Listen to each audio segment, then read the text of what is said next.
Medical college ভর্তি পরীক্ষার বিস্তারিত জানাতে রাজধানীর শেরেবাংলা কৃষি বিশ্ববিদ্যালয় কেন্দ্র থেকে যুক্ত হচ্ছেন সহকর্মী মাহফুজা বৃষ্টি।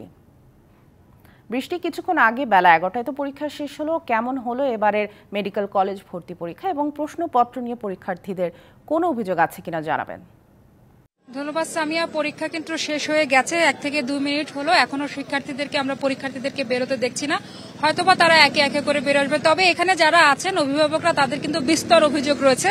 আমরা একটু শুনবো। সকাল থেকে এখানে বিভিন্ন ধরনের গান বাজনা হয়েছে, আমরা শুনছিলাম যে এখানে কি হয়েছে ভিতরে। আসলে এখানে ভিতরে শৃঙ্খলাভাবে চলতেছে, অশৃঙ্খল সুন্দরভাবে যে ছাত্রছাত্রীরা গেছে পরীক্ষা দিতে। ইনশাল্লাহ খুব সুন্দরভাবে বর্তমান সরকার যেভাবে পদক্ষেপ নেওয়া যে অনুষ্ঠান মেডিকেলের যে পরীক্ষার্থীদের জন্য ব্যবস্থা করেছে, ইনশাল্লাহ খুব সুন্দর হয়েছে।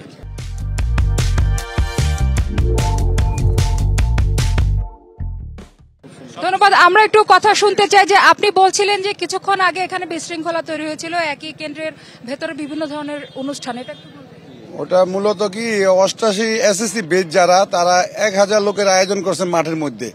তারা পূর্ব নির্ধারিত এটা বিশ্ববিদ্যালয় থেকে ভাড়া নিয়েছেন। তাদের প্রোগ্রামের মধ্যে ঢাকা মেডিকেল কলেজে এবং সারা বাংলাদেশের মেডিকেল স্টুডেন্ট যারা আজকে তাদের পরীক্ষা হল এইটাও দিয়েছেন। একদিনে না হলে ভালো হইতো আর কি। কিন্তু এখানে আইসা দুইটা দল আর কি, দুইটা কেন্দ্রের মধ্যে, একটা কেন্দ্রের মধ্যে দুইটা প্রোগ্রাম, এটা বিশৃঙ্খলা হয়ে গেছে। গার্জিয়ানরা দাঁড়ায় আছে, বিশৃঙ্খলা আইন শৃঙ্খলা লোক অত নাই।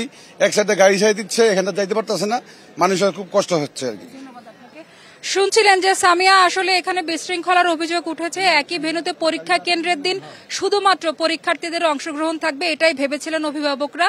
কিন্তু সে জায়গায় বিভিন্ন ধরনের বাইরের বহিরাগত মানুষরা এখানে এসেছেন, যার কারণে পরীক্ষার্থীদের বেগ পেতে হয়েছে এবং মিউজিক পর্যন্ত এখানে চালানো হয়েছে। সেই কারণে তাদের আরো মনোযোগে ব্যাঘাত ঘটতে পারে বলে এমনটাই বলছেন অভিভাবকরা। সামিয়া।